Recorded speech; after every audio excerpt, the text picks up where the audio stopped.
ప్రపంచవ్యాప్తంగా వేల మ్యూజియంలున్నాయి. కానీ కొన్ని మ్యూజియంలలో అడుగుపెట్టగానే ఒక వింతైన ఆందోళన మొదలవుతుంది. అలాగే ఒక భయంకరమైన వాతావరణం అనిపిస్తుంది. ఒక మ్యూజియంలో 60 లక్షల కంటే ఎక్కువ మనుషుల పుర్రెలు, అస్థిపంజరాలు ఉన్నాయి. అవి కూడా నిజమైన మనుషులవి. మరొక మ్యూజియంలో ఆల్బర్ట్ ఐన్స్టీన్ మెదడును భద్రపరిచారు. అవును, అది ఆల్బర్ట్ ఐన్స్టీన్ నిజమైన మెదడు. ఇంకొక మ్యూజియంలో నేరస్తుల్ని హింసించడానికి వాడిన పనిముట్లున్నాయి. వాటిని వేల సంవత్సరాల క్రితం శిక్షలు వేయడానికి వాడేవారు. కాబట్టి ఈరోజు మనం ప్రపంచంలోని అత్యంత రహస్యమైన మ్యూజియంల గురించి తెలుసుకోబోతున్నాం.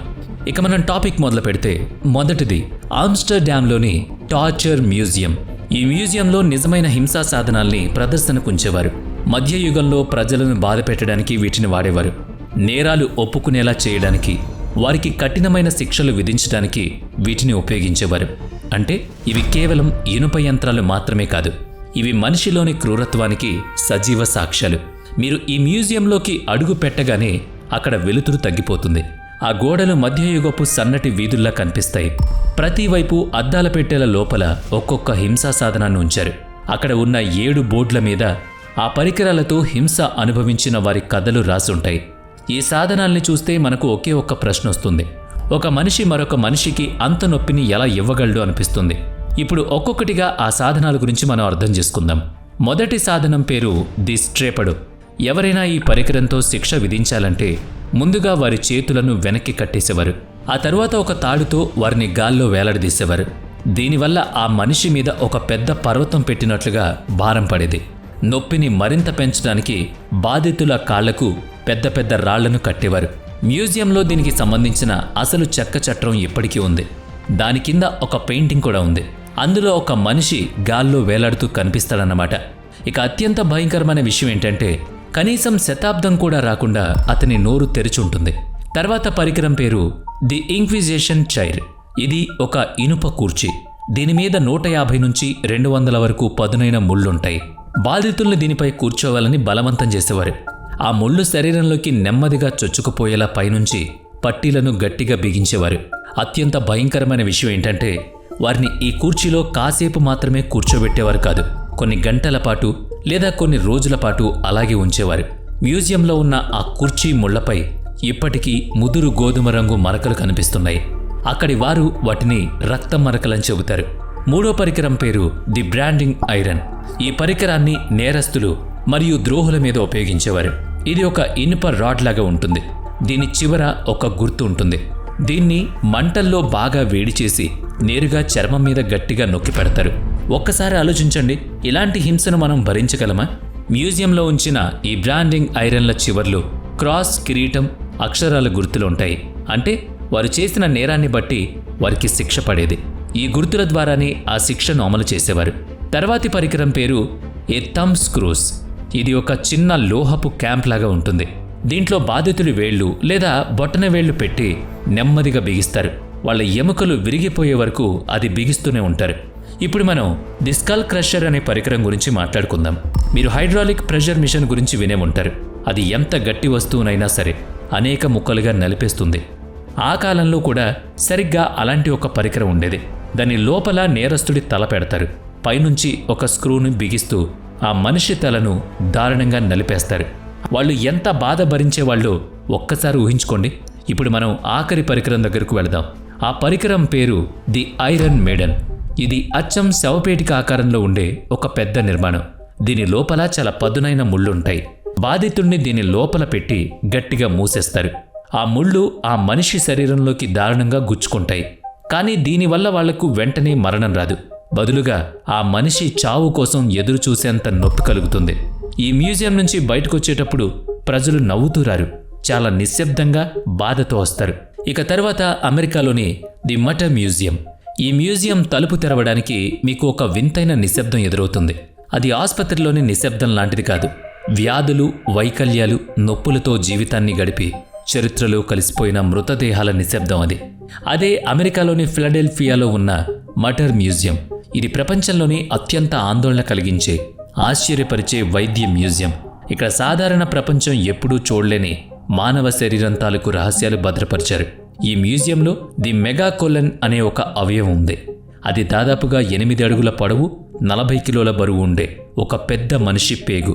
ఈ పేగు ఉన్న వ్యక్తికి హర్షస్ట్రంగ్ అనే అరుదైన వ్యాధి ఉంది. ఆ కారణంగా అతను చాలా సంవత్సరాల పాటు మల విసర్జన చేయలేకపోయాడు. అతని కడుపు పరిమాణం ఎంత పెద్దగా మారిందంటే ప్రజలు అతన్ని గర్భిణీ స్త్రీ అనుకునేవారు. ఇప్పుడు ఈ పెద్ద పేగును మ్యూజియంలో ఒక పెద్ద అద్దాల పెట్టెలో ఉంచారు. దీన్ని చూడగానే చూసేవారి మెదడు మొద్దుబారుతుంది. ఇప్పుడు మనం ఆల్బర్ట్ ఐన్స్టీన్ మెదడును చూడబోతున్నాం. అవును, ఆయన చనిపోయిన తర్వాత ఆయన మెదడును నిజంగానే ఈ మ్యూజియంలో భద్రపరిచారు. ఆల్బర్ట్ ఐన్స్టీన్ మెదడుకు సంబంధించిన సూక్ష్మదర్శిని పరికరాలను ఇక్కడ భద్రపరిచి ఉంచారు. శాస్త్రవేత్తలు ఆయన మెదడులోని ప్రతి భాగాన్ని అధ్యయనం చేశారు. ఐన్స్టీన్ మెదడు సాధారణ మనిషి మెదడు కంటే భిన్నంగా ఉందా అని పరిశోధించారు. ఈ పలకలు సందర్శకులకు ఒకే ఒక విషయాన్ని గుర్తు చేశాయి. ఎంతటి మేధావి అయినా సరే చివరికి అది కూడా ఒక జీవ యంత్రం మాత్రమేనని అది చెబుతోంది. అలాగే ఈ మ్యూజియంలో ఒక మహిళ మృతదేహం ఉంది. ఆమెను డెడ్ సోప్ లేడీ అని పిలుస్తారు. ఒక మహిళ మృతదేహం సహజ ప్రక్రియ ద్వారా అడిపోసియర్ అనే పదార్థంగా మారిపోతుంది. అంటే అచ్చం మైనపు సబ్బు లాంటి పదార్థం అన్నమాట. ఈరోజు ఆ మృతదేహం ఒక మమ్మీలాగా భద్రంగా ఉంది. ఆమె ముఖం, జుట్టు, చర్మం అన్నీ కాలంతో పాటు గడ్డకట్టుకుపోయాయి. మ్యూజియంలోని ఒక భాగంలో డజన్ల కొద్దీ పసిపిల్లల అస్థిపంజరాలుంచారు. అతుక్కుని పుట్టిన కవలలు, తలల్లో నీరు చేరిన శిశువులు, అరుదైన ఎముకల లోపాలు ఉన్న అవశేషాలు అక్కడ ఉన్నాయి. వైద్యశాస్త్రం అభివృద్ధి చెందని రోజులకు ఇవన్నీ సజీవ సాక్ష్యాలు.